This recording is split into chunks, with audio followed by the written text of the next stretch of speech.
Right, so let me take you to another interesting aspect of functions. So on my screen, just for sake of time, I just defined a function called def func underscore 9 a comma b, and it says returns a divided by b. It says if b is not equal to 0, return a over b. Otherwise, return division by 0 error. All right.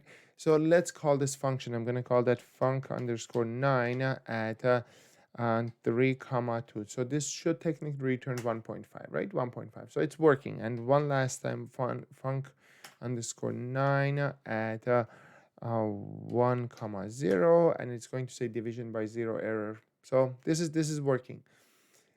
A lot of times, and moving forward with NumPy and pandas, you are going to see that we are going to be a little bit more careful which number is a, which number is b. All right, what do I mean by that? I'm going to say func underscore 9. Now you can say, and it's actually good practice to say a is equal to 4 and b is equal to 8, right?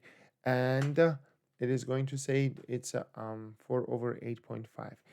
This is the interesting part. Func underscore 9, you can say b is equal to 8 and a is equal to 4. So I flipped those, their order. Let's see if it is going to confuse Python, all right?